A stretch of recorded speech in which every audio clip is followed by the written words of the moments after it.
¿no? Le dice, ¿y los papeles? Y dice, no, ¿qué? ¿Lo vas a envolver? Dice, ¿qué quieres hacer? Y están ahí tratando de evitar la verdad. Y la verdad es que hay una irregularidad, ¿no? Hay una irregularidad. En mi trabajo, el área donde yo trabajo se encarga de hacer todos los papeles de la construcción que hacemos. Se encarga de tener todo regularizado, registrado, certificado con firma y validar todo lo que estamos haciendo. Ese es mi trabajo, ¿no? Ese es el trabajo que yo hago. Y en Argentina, por ley, el Código Civil nos pide guardar 10 años los papeles que creamos en el trabajo. Entiendo que también los que trabajan con facturas tienen que resguardar esos documentos durante 10 años, ¿no? Por la ley. Y esto no solo se repite acá en Argentina, en Bolivia y en todos los países. Hay regulaciones que nos exigen cumplir normativas y tener los papeles en orden. Cuando uno trata de adquirir, puede ser un vehículo o comprar un lote, ya gastar mucho dinero que nos ha costado mucho tiempo en conseguir, normalmente preguntamos, la primera pregunta, y recuerdo ayer hablábamos con un hermano cuando íbamos a Roca, que nos decía, me he comprado un lotecito, pero he comprado a nombre de mi tío porque era amiga de mi mamá, y comenzaba una historia así. Y después de toda la historia, la pregunta que nos nació con Magú dice, ¿y los papeles ya están a tu nombre? Y dice, sí, lo logré regularizar, están a mi nombre. Porque al final, ante un conflicto, ¿qué es lo que va a mandar? Si aparece un dueño y otro dueño, cuando van a un conflicto, dice, bueno, traigan los papeles y veamos, y los papeles van a cantar, decimos allá en Bolivia, ¿no? Los papeles cantan, a ver quién es el propietario, cuál es el estado de cada una de las cosas que tenemos. Y esto es porque vivimos en sociedades estructuradas bajo reglamentos, bajo leyes, bajo normativas. El hombre ha estructurado todo el mundo en normativas divididas a veces en países, a veces en comunidades de países, y hay hasta leyes internacionales, ¿no? Hay derecho internacional para ver cómo interactuamos en esas leyes entre los diversos países. Y esta estructura bajo la cual hacemos toda nuestra vida, si todos agarran acá, sacan su DNI, tenemos un papel que tiene un número, y para la sociedad argentina somos un número que después va al seguro social, va a la cuenta del banco, va a tu trabajo, va a todo lado conectado por un número. Tenemos un documento que nos identifica, ¿no? Y quiero usar un poco esta metáfora del flojito de papeles. ¿Qué pasaría en nuestra vida acá si alguien andaría flojito de papeles, con el DNI medio ahí, medio apócrifo, medio trucho? Alguien andaría como ilegal. Tal vez acá en nuestra sociedad, donde la migración es legal y es permitida y es abierta, no se ve ese fenómeno, ¿no? Pero hay sociedades en las que ir y estar sin papeles se convierte en un grave problema con el país y un grave problema para la persona, y que no le permite desarrollar su vida con normalidad, ¿no? Y ahora quiero que pensemos eso y llevemos a un ámbito más profundo. Yo creo que el hombre ha establecido toda la sociedad bajo una estructura documental porque el mismo universo y Dios ha creado todo con su palabra, y después la palabra la ha dejado escrita. ¿Qué les quiero decir con esto? Que la estructura del universo y lo que va a pasar con cada uno de nosotros y cómo Dios ve al hombre, cómo planificó enviar a su Hijo, cómo incluso ve la creación, está escrito y determinado por un documento, por su palabra, ¿no? Todo está desarrollado en la palabra. Vamos a Isaías 48. Isaías 48, si no lo buscan no hay problema, está ahí, dice, la hierba se seca y la flor se marchita, pero la palabra de nuestro Dios permanece para siempre. Bueno, esa ley, esa estructura, ese documento que ha dejado Dios para nosotros, para regir nuestra vida, no es un documento pasajero. No es ni siquiera como una ley que ha creado el hombre que es vigente hasta que, una ley está vigente desde que sale en el boletín oficial hasta que la derogan o sale otra ley que la deroga, ¿no? Que la supera. Pero sin embargo, la palabra de Dios no va a ser superada jamás. La palabra de Dios permanece para siempre. Es la misma hace 2000 años, la misma que es ahora y la misma que va a ser 2000 años adelante. Va a ser eterna, permanente, firme y fiel. Entonces, imagínense si esa idea que teníamos de estar flojito de papeles respecto a un país y a una constitución es un problema. ¿Cómo será estar espiritualmente flojito de papeles respecto a la palabra de Dios? Que no va a haber opción de que cambie jamás. Todavía si estamos en un país ilegal o estamos trabajando en negro, tenemos la esperanza de que un día saquen una ley y nos blanqueen o que saquen una jubilación para los que no aportaron. Puede haber algo que cambie nuestra situación. Sin embargo, como la palabra de Dios es eterna y es permanente, no va a cambiar. Lo que Dios ha establecido en su palabra no va a sacar mañana algo que lo supere, que lo anule, que lo abrogue. No va a haber eso. Lo que está escrito está establecido y esto va a ser de esa manera. Entonces, llegar a la situación de estar flojo de papeles delante de la palabra de Dios y delante del Señor, no va a ser una situación jocosa como la frase, va a ser una situación irreversible para cada uno de nosotros. Y la idea en esta noche, el objetivo es que te vayas con ese concepto. ¿Cómo estás espiritualmente? Tus papeles espirituales, ¿cómo están delante del Señor? ¿Tienes un DNI espiritual? ¿Tienes una identidad en Dios? ¿Una identidad para la eternidad? Si no es el caso, si te parece que ya ¿qué le pasó? Está desvariando. Vamos a ver en la palabra del Señor cómo Dios ha establecido que nosotros lleguemos a tener identidad, seamos reconocidos, cómo Él ha establecido una ley para juzgarnos, ha establecido su palabra para darnos luz y permitirnos llegar a esa posición de rectitud delante de Dios. Bien. Cuando uno anda en un auto que está flojito de papeles, lo peor que nos puede pasar es la imagen ahí, ¿no? Cuando vemos un control, queremos que aparezca una rotonda, que se nos pinche la cubierta, aunque se nos prenda fuego el auto, lo que sea antes de pasar. Recuerdo con algunos amigos hablaba que tenían su auto acá en Sipo, decía, vamos a Neuquén, decían, no puedo pasar el puente. ¿Por qué? Porque no tengo licencia y el auto está todavía sin papeles.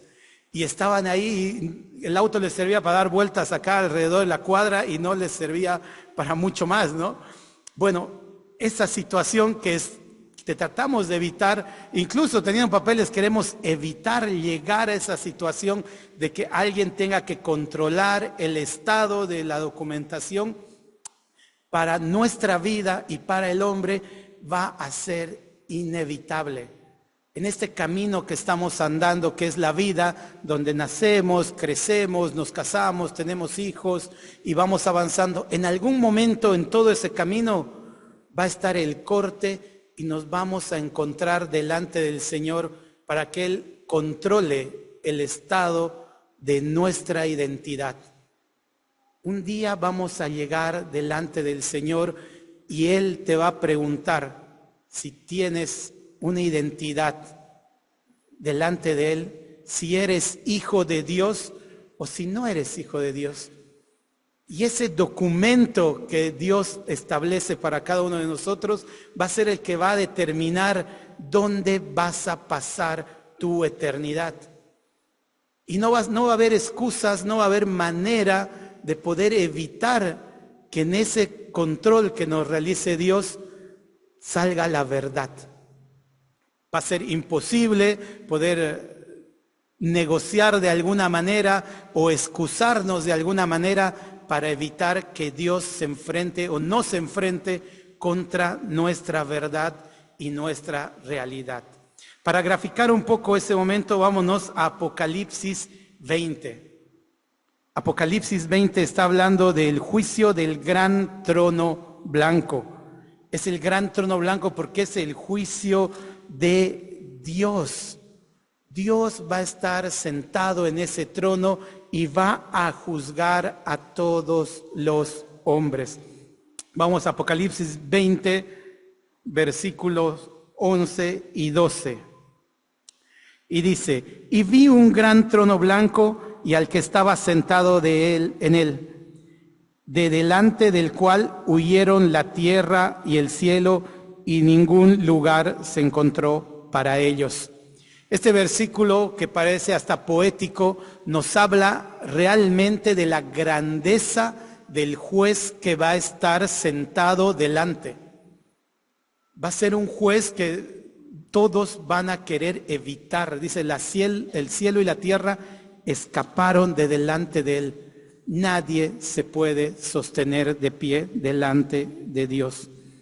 Versículo 12 dice: y vi a los muertos, grandes y pequeños, de pie ante Dios, y los libros fueron abiertos, y otro libro fue abierto, el cual es el libro de la vida.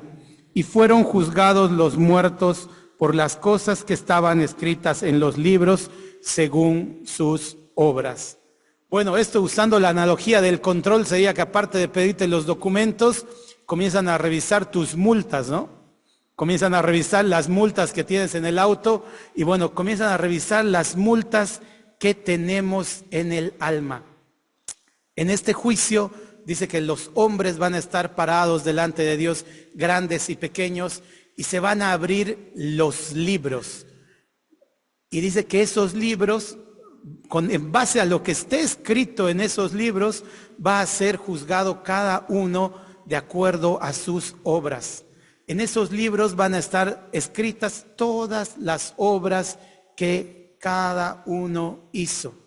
Cada una de sus obras va a estar detallada y Dios va a comenzar a revisar nuestros antecedentes, por decir de una manera, de acuerdo a lo que quedó escrito, de acuerdo a lo que hicimos en la vida, ¿no?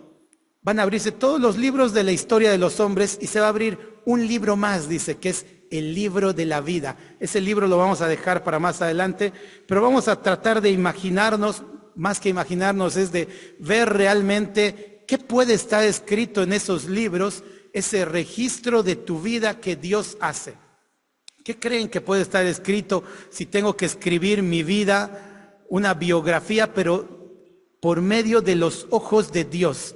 Si Dios tiene que escribir lo que yo hice, ¿qué pondrá el Señor? ¿Qué pondrá Dios si tiene que escribir tu vida? Tienes que escribir un resumen de tu vida.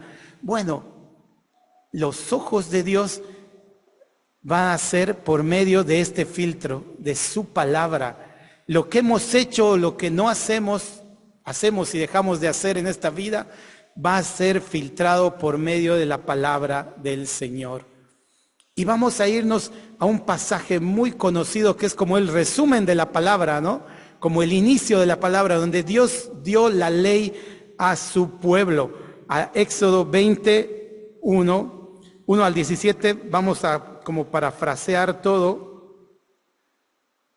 Éxodo 20.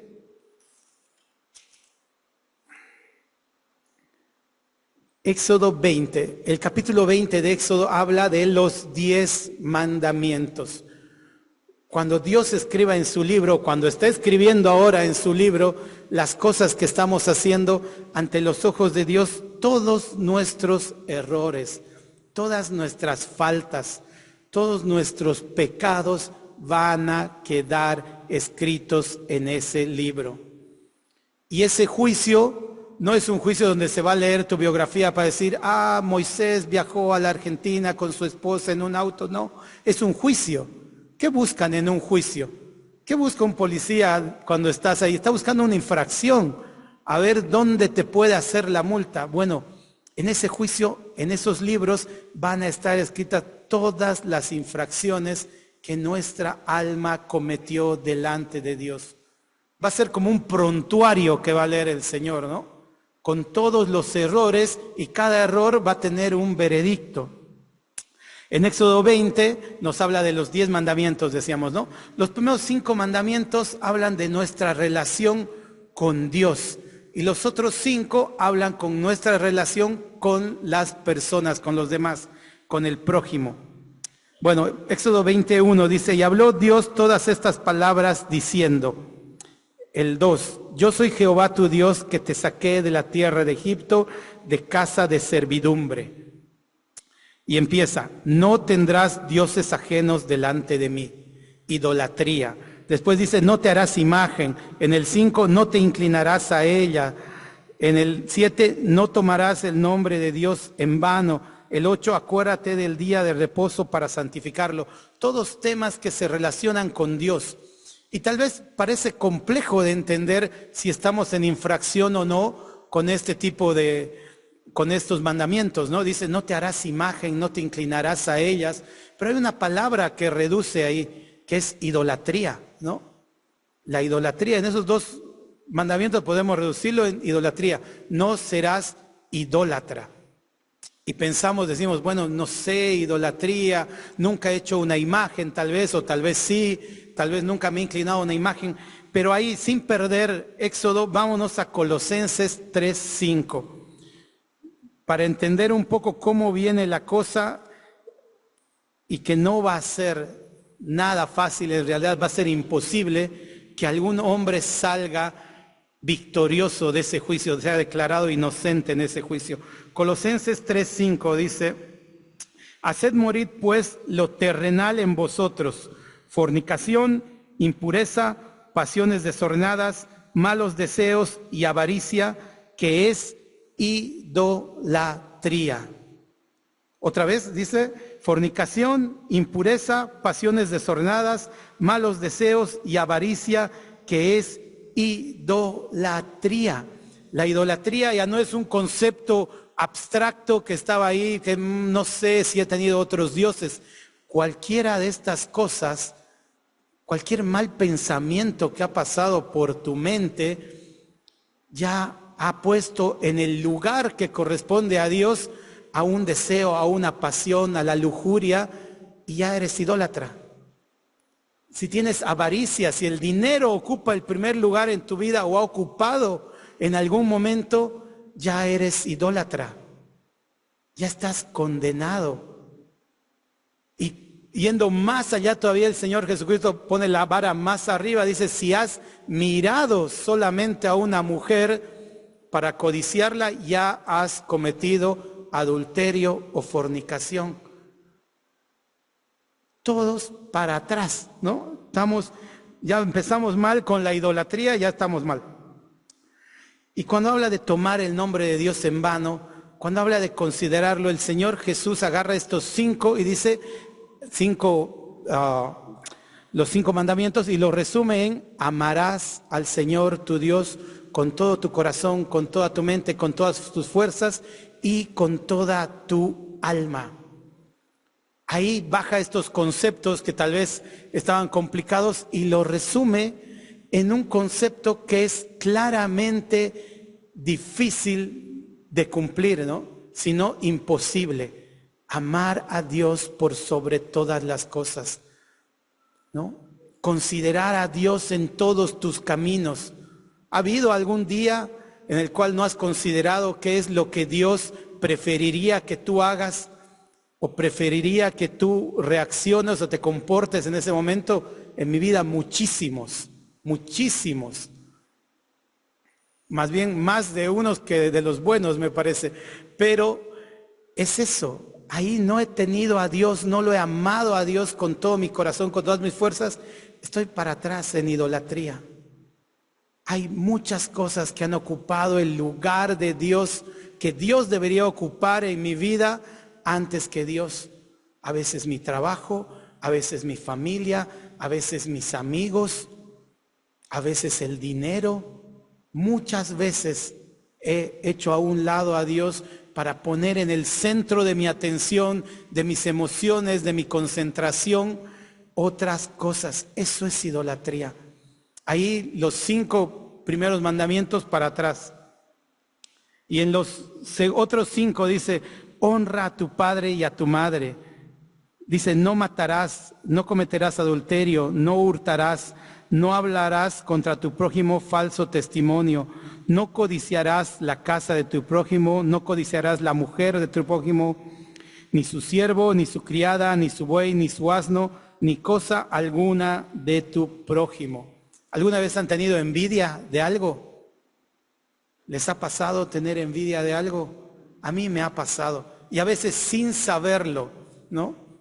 Recuerdo hace mucho un hermano me enseñó que especialmente cuando alguien, no te llevas muy bien con alguien, me pasó en el trabajo alguna vez, no me llevaba bien con alguien, teníamos como un conflicto y resulta que a la persona le salió algo mal, ¿no? Le salió, yo pensé que el conflicto había quedado ahí y listo, pero a la persona le salió mal un trabajo y me vino una alegría acá dentro de que le haya salido mal y digo, ¿por qué? Eso es la envidia. Yo tenía envidia en mi corazón hacia ese compañero y que le haya salido mal me alegró. Digo, no, eso es, que estaba codiciando lo que él estaba obteniendo y me alegró y tenía envidia en mi corazón, ¿no? Cuando dice no matarás, tal vez pensamos, no, yo no maté a nadie, bueno, hay uno menos, ¿no? Pero el Señor Jesús dijo que si alguno se enoja contra su hermano, o le dice fatuo, o le insulta, le dice estúpido, inútil, como lo mínimo, ¿no? Tal vez muchas cosas más, dice, ya es culpable de homicidio. Ya es culpable de homicidio. Entonces, en esos libros que se van a abrir, en esa biblioteca enorme, más que una biografía, les decía, hay un prontuario, ¿no? Con el nombre de cada uno, todo lo que hemos hecho con el juicio que corresponde, ¿no? Se enojó con sus hermanos, homicida, asesino, ¿no? Puso en primer lugar a su trabajo, idólatra al lado. Mintió, mentiroso. Todos los pecados y todo lo que somos realmente delante de Dios están escritos en esos libros.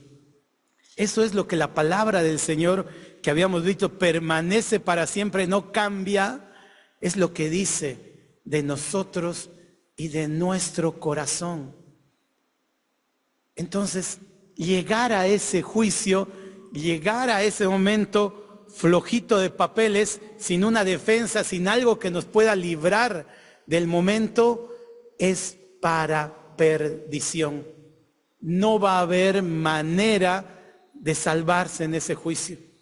Pero había un libro más que aparecía en ese juicio, si recuerdan, ¿no? Estaban los libros de nuestro prontuario y había un libro más, que era el libro de la vida. Vamos a Apocalipsis 20, volvemos, versículo 13 al 15. Dice, y el mar entregó los muertos que había en él, y la muerte y el Hades entregaron los muertos que había en ellos, y fueron juzgados cada uno según sus obras. Ahí seguimos, todos juzgados según sus obras. Y aclara, de todo lado salen, ¿no? Los muertos. Dice, y la muerte y el Hades fueron lanzados al fuego, al lago de fuego. Esta es la muerte segunda. Ese es el que conocemos como infierno, ¿no? El lago de fuego. Dice el 15, y el que no se halló inscrito en el libro de la vida fue lanzado al lago de fuego. Y el que no se halló inscrito en el libro de la vida. Hay un documento que puede salvarnos de la muerte segunda, de la eternidad de ser lanzados al lago de fuego. Ese libro que estaba en medio de los libros es el libro que puede darnos esperanza. En realidad es el único libro que nos va a dar esperanza. Después de leer todas las cosas malas que hacemos los hombres, cada uno personalizado, no sé cuántos libros podrán escribir de todo lo malo que hice desde chiquito hasta ahora, o cuántas voy a terminar de hacer hasta que muera. Hay un libro y una línea de ese libro que puede librarme de toda esa cantidad de libros que son para perdición. Y es el libro de la vida. Dice, y no, el que se halle su nombre inscrito no va a ser lanzado, o al revés, ¿no? El que no se halle inscrito va a ser lanzado. Solo una línea del libro de la vida puede cubrir toda una biblioteca de pecados míos. ¿Y cómo es esto de entrar en el libro de la vida? ¿Qué es lo que necesitamos para poder entrar en el libro de la vida? Y ahí la imagen nos da una pista, ¿no? De cómo estar inscritos en el libro de la vida. Y la única manera es por medio de Jesucristo, por medio de la cruz de Cristo, y Cristo pagando el precio por nosotros. Porque yo tengo un montón de libros llenos de pecado, un montón de estatutos en mi contra, un montón de faltas, de infracciones. Y en Colosenses Pablo utiliza unos términos muy interesantes que tienen que ver con documentos para hablar de la labor, la gracia que puede otorgar Cristo por medio del sacrificio en la cruz hacia los hombres que se arrepienten y le piden perdón y buscan en esa cruz, en ese Cristo, en ese sacrificio, la esperanza para librarse de todo el prontuario que tenemos en nuestra contra. Vamos a Colosenses 2, 13 al 15. 2:13 dice, y a vosotros, estando muertos en pecados y en la incircuncisión de vuestra carne, os dio vida juntamente con él, perdonándoos todos los pecados. Acá Pablo le está hablando a la iglesia, ya le está hablando a personas que han creído, dice, ¿no?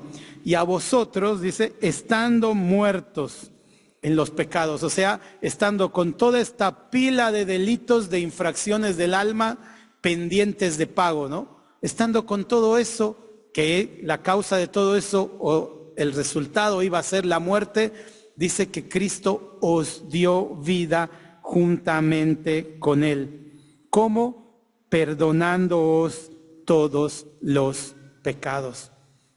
¿Y qué tenemos que hacer para que Cristo perdone todos estos pecados, esta pila de pecados que tengo anotados en el cielo? ¿Qué tengo que hacer para que Él pueda hacerlo? Solamente pedirle perdón. Solamente pedirle perdón. Acercarme a Él y decir, Señor, tengo, a la luz de tu palabra, tengo un montón de pecados.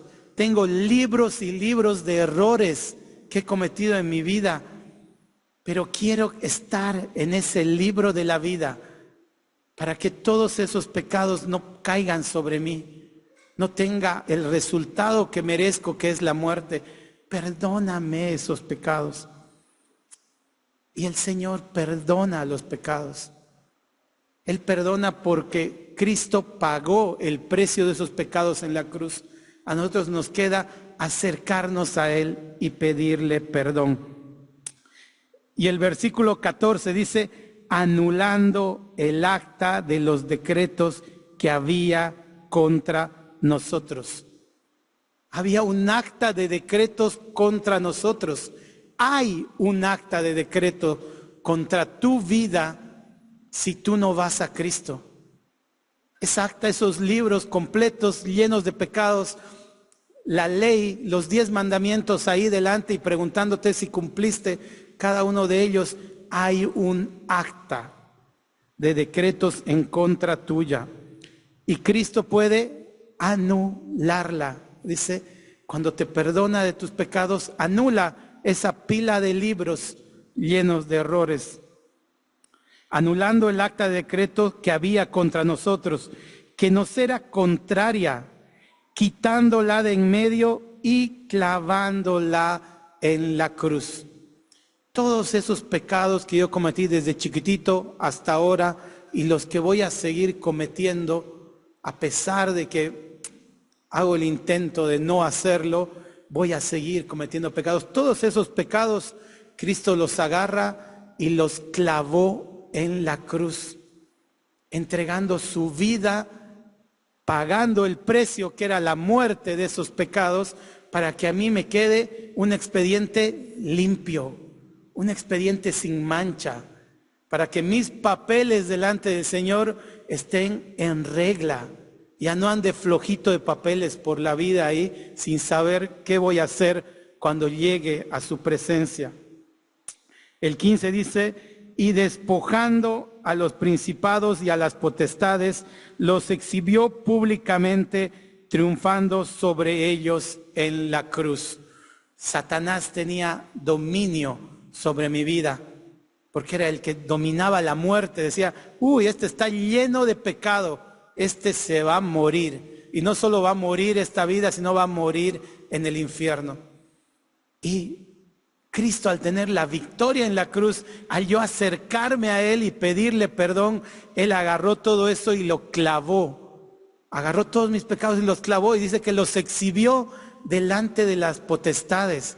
O sea que no puede venir después Satanás a decir, no, mira que él tiene pecados. Están cubiertos. Cristo va a decir, están cubiertos. Cuando Satanás va y nos quiere acusar delante del Señor, dice, tenemos abogado para con el Padre. Él dice, ¿qué pecado? Está clavado en la cruz y está exhibido. No tiene autoridad sobre los que vamos a la cruz y pedimos perdón.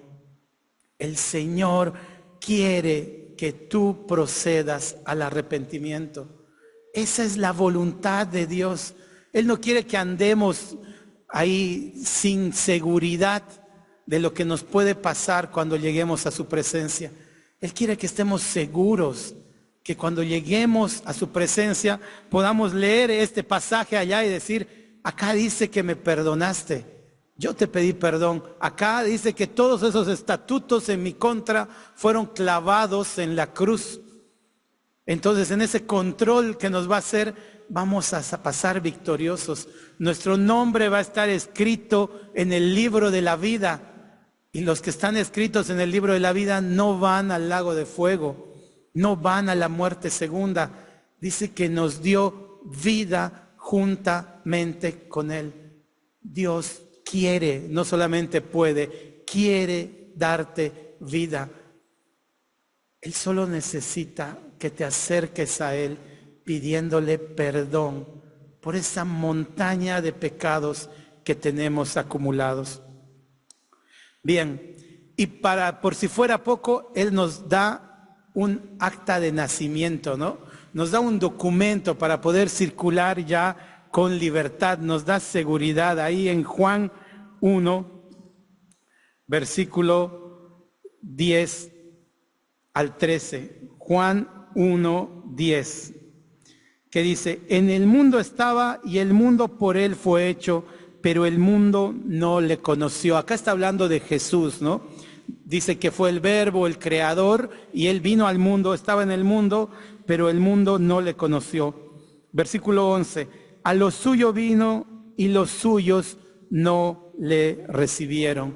El Señor Jesús, cuando vino a este mundo, fue a su pueblo, al pueblo de Israel, ahí a presentarse como el Mesías príncipe, como estaba profetizado. Pero dice, los suyos no le recibieron, además lo crucificaron. El versículo 12, mas a todos los que le recibieron, a los que creen en su nombre, les dio potestad de ser hechos hijos de Dios. ¿Qué pasó con los que creen, con los que le reciben y creen en su nombre? Les da potestad, les da el derecho. Nos da como un documento que dice que somos hijos de Dios. Somos hijos de Dios. Y en Efesios dice que el Espíritu Santo nos sella. No solamente que es un documento, sino un documento certificado sería, ¿no? Pic, pic. Está sellado, que es la garantía de nuestra salvación. Si tú recibes al Señor, crees en Él, le has pedido perdón por tus pecados, Él te garantiza la salvación, porque ya eres su hijo y Él no va a echar fuera a uno de sus hijos. Él los va a recibir a todos. Él nos da un acta de nacimiento. Él regulariza, si nos faltaba algo más para ver que regularice nuestros papeles espirituales, Él nos reconoce como sus hijos. El versículo 13 dice, a los cuales no son engendrados de sangre, ni de voluntad de carne, ni de voluntad de varón, sino de Dios. Es la voluntad de Dios tener hijos. Es la voluntad de Dios a esos sus hijos llevarlos junto a Él al cielo. Y es nuestra responsabilidad, ahora que estamos a tiempo, que estamos con vida, buscar en el Señor ese perdón, esa salvación y esa seguridad de hijo que Él nos quiere dar. Oremos. Padre bendito, Señor amado, Dios santo, te doy gracias, Padre, por tu palabra, porque tu palabra no pasará, permanece para siempre, Señor. Y te agradezco, Padre, porque a pesar de los estatutos, Señor, a pesar de la ley que no podemos cumplir, de las infracciones del alma que tenemos, Señor, en tu palabra está la salvación. Tu Hijo, tu palabra hecha carne, Señor, ha venido a morir por mí. Voy a ti, Señor, arrepentido por todos los pecados que tengo, a pedirte perdón, Padre, y agradecerte por esta gracia, por este regalo, Señor, de no solamente perdonarme, sino hacerme tu Hijo, Señor. Cuando llegue a tu presencia, Padre, voy a estar agradecido por tu salvación, no avergonzado, no temeroso, no fuera de regla, Señor, sino con mis papeles en orden, porque tú lo has establecido así. Gracias, Padre, por esta bendición. En nombre de Cristo Jesús. Amén.